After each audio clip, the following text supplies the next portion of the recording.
Maraming salamat po at mabuhay sa Department of Justice, sa Law Enforcement, sa National Bureau of Investigation, sa PAOK at iba pang mga ahensyang tumulong para makamit ang hustisya sa kasong qualified human trafficking laban kay Guo Huaping alias Alice Guo at mga kasabwat niya sa Pogo sa Bamban. Sa wakas, hinatulan siyang guilty at pinarusahan ng habang buhay na pagkakulong.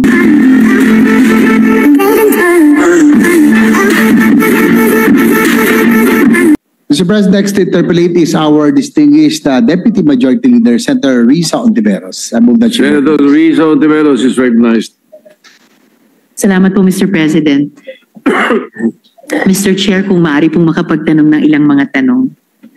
It will be an honor, Senator Risa. Salamat po, Mr. Chair.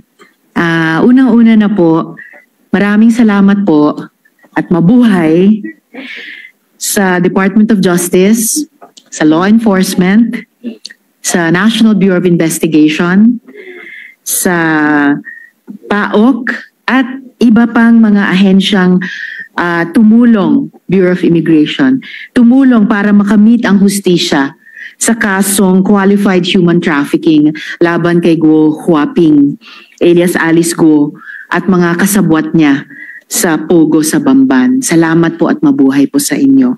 Sa wakas, hinatulan siyang guilty at pinarusahan ng habang buhay na pagkakulong. Pwede niyo po ba, Mr. Chair, para sa Secretary at ating mga otoridad, ilahad pa ang ibang mga detalye dito, Mr. Chair?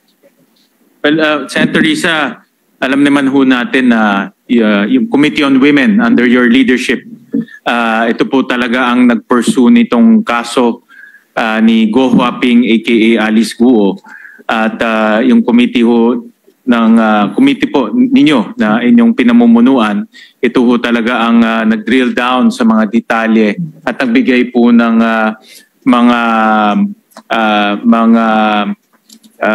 information sa mga agency natin kung ano po yung kanilang titignan.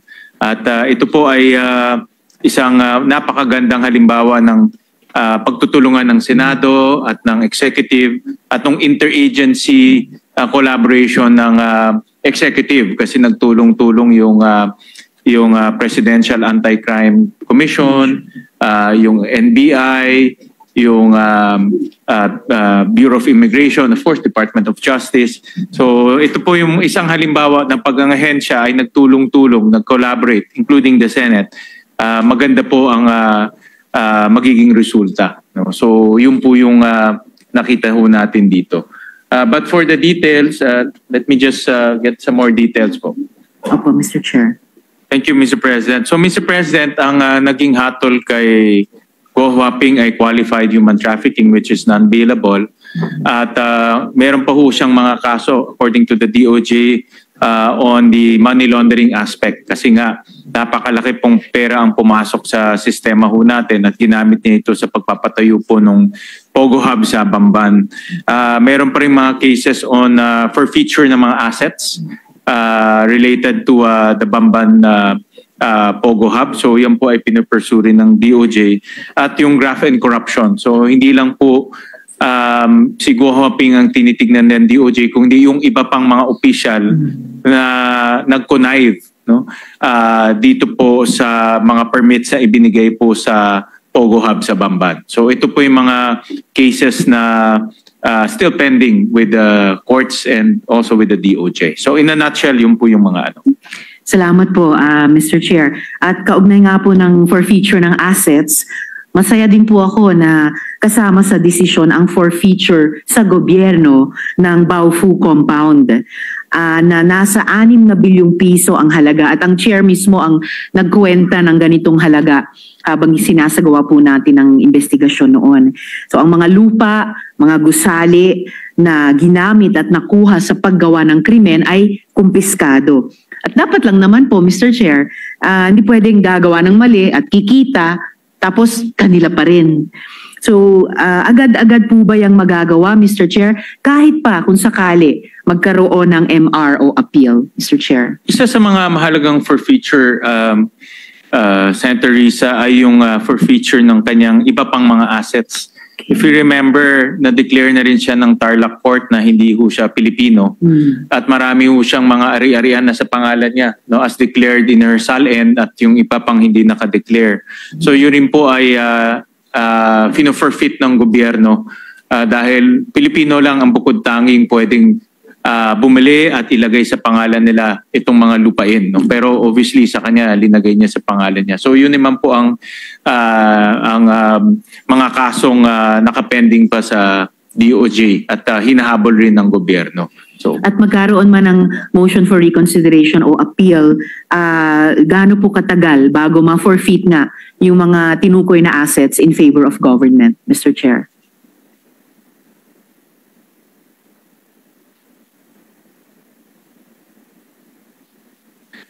Mahirap pong ma-estimate, no, itong yung timetable dahil naka-file na ito sa judiciary at ito ay dinidinig na sa judiciary. Pero minomonitor po very closely ng DOJ itong mga kaso nila dahil importante hong itong kaso na ito ay considered high-profile case at sinisigurado nila na nakatutok po ang DOJ sa pagre-representa ng gobyerno.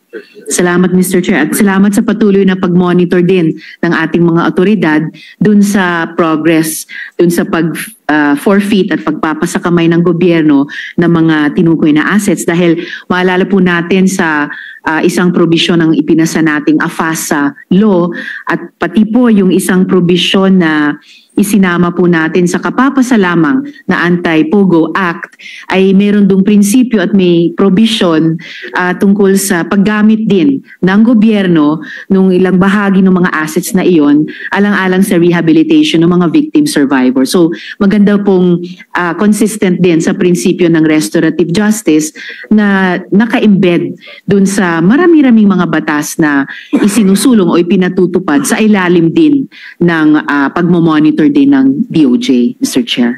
The Secretary committed to send the Senate in her honor an extensive report. May mga bagay lang na hindi nila masabi because nasa korte na po. But they take note of the importance of the forfeiture action by the government. Dahil through the hearings na kinundak ko natin, nakita natin daming ari-arian, no? Declared and also undeclared. At yun po ay hinahabol naman po ng gobyerno ngayon para magamit yung assets at kung ano pa ang pwedeng maibenta, magbigay ho yan doon sa mga biktima ng human trafficking. Salamat, Mr. Chair. At pagpapasalamat ko rin po yung extensive report na ibabahagi ng DOJ sa atin sa pamamagitan ng Chair. And of course, yung mga assets na lumitaw ng investigasyon natin, hindi lamang doon sa Baofu. May ibang lugar pa, pati ibang lalawigan, halimbawa sa Pangasinan na di umano jointly owned sa iba ng mga personalidad o resource persons na dininig po natin nung panahong iyon, Mr. Chair. At kung sa huli, kung sakali, kani-kanino po iyan mapupunta yung mga assets na iyon at saan gagamitin kung sakali? Meron na po bang napoproject ang DOJ, Mr. Chair? So pupunta ho yan sa, pag na-forfeit na ho ng gobyerno, pupunta ho yan sa National Treasury. And the National Treasury will be the custody of those assets. Okay. The custodian of those assets. At nakikinig-kinita na po ba ng DOJ kung saan gagamitin yung mga assets na yun once nasa kamay na ng National Treasury, Mr. Chair? Wala pa hong desisyon kung saan po gagamitin yung assets. May mga usap-usapan before, I remember during the height of the investigation na pwedeng gamitin as hospital or pwedeng gamitin as school. In fact, I remember the EFP was also looking at that. Baka pwedeng gawing training facility or barracks. But wala pang definite kung saan pong gagamitin. Okay. Susubaybayan na lang po natin, Mr. Chair. Importante po.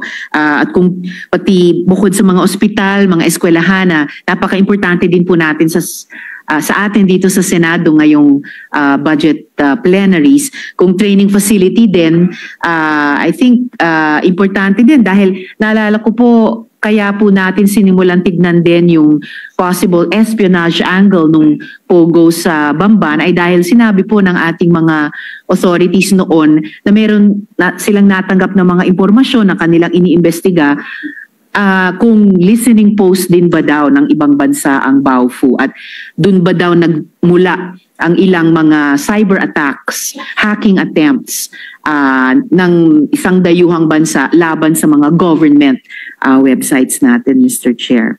So, salamat po.